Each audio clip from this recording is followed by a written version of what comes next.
चक्रवाती तूफान ने तबाह कर दिए घर, लाइट की लाइनें और पेड़ों को उखाड़ फेंका। किसी का बसेरा लुट गया, किसी की फसल खराब हो गई। कुदरत के कहर के आगे बेबस हुआ इंसान। पिछले कई दिन से कुदरत का कहर देखने को मिल रहा है। कहीं पर तेज बारिश देखने को मिल रही है, कहीं पर तेज हवाएं। लेकिन हद तो तब हो गई जब चक्रवाती तूफान ने बसेरों को उजाड़ दिया और तबाही खड़ी कर दी। सियाना कोतवाली क्षेत्र के गांव महाव और चिंगरावटी में चक्रवाती तूफान का असर देखने को मिला, जहां पर चक्रवाती तूफान की चपेट में आने से मकान, दीवार, एचडी लाइन और विशाल पेड़ नीचे टूटकर गिर गए। आधा दर्जन से ज्यादा मकानों में नुकसान बताया जा रहा है। किसी की दीवार गिर गई, किसी की छत गिर गई, किसी का दरवाजा उड़ गया। आम के बाग, धान और गन्ने की फसलें भी तबाह हो गईं। किसान ये देख देख कर सोचने पर मजबूर हो गए कि आखिर कुदरत चाहता क्या है, और किसान अपनी फसल को देख देख कर सिर्फ आंसू बहा रहा है और कुदरत को याद कर रहा है कि ऐसा भी कौन सा गुनाह हो गया जो कुदरत ने इस तरह का कहर बरसा दिया। नाम आपका? अजय कुमार। कहाँ के निवासी हैं? गांव चिंगरावटी। अच्छा, तो अभी तूफान आया है, किस तरह? 1:30 बजे करीब हमारे गांव में तूफान आया। उसमें करीब 30-35 घर को क्षति हुई है, भारी क्षति। किस तरीके का तूफान था वो?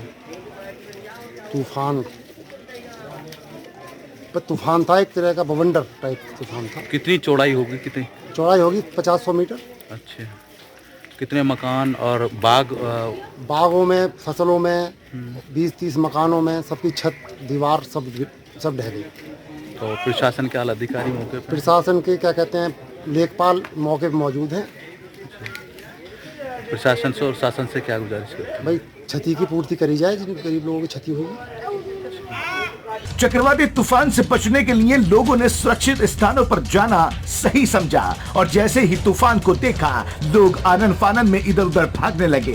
सुरक्षित स्थान को टटोला गया, वहां जाकर अपनी जान को बचाया गया। लेकिन किसी ने भी ना तो अपनी फसल की परवाह की, न अपने मकानों की परवाह की, न दुकानों की परवाह की, और करते भी कैसे?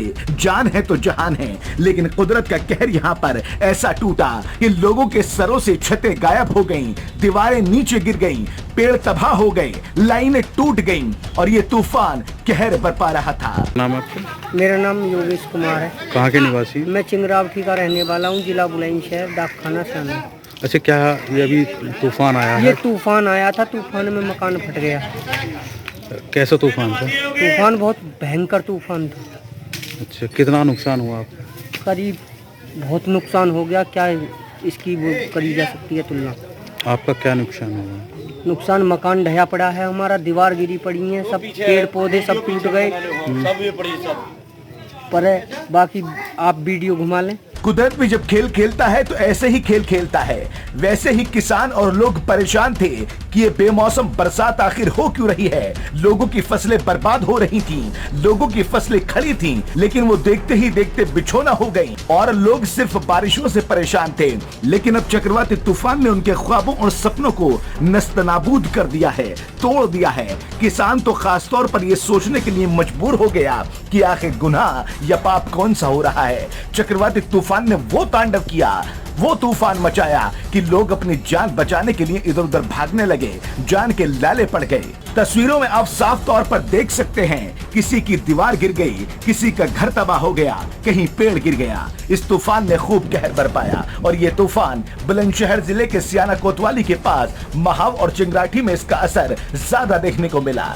चक्रवाती तूफान ने किसानों की उम्मीदों को और उनके सपनों को भी तोड़ कर रख दिया। फिलहाल कहा तो यही जा सकता है कि सरकार अब इनकी कुछ मदद करे, क्योंकि कुदरत के कहर ने तो इनको सब कुछ बर्बाद कर दिया है। अब देखना होगा कि सरकार इनकी मदद के लिए आगे कैसे आती है। बुलंदशहर से बेबाक आवाज टीवी के लिए शराफत सैफी के साथ इमरान खान की रिपोर्ट।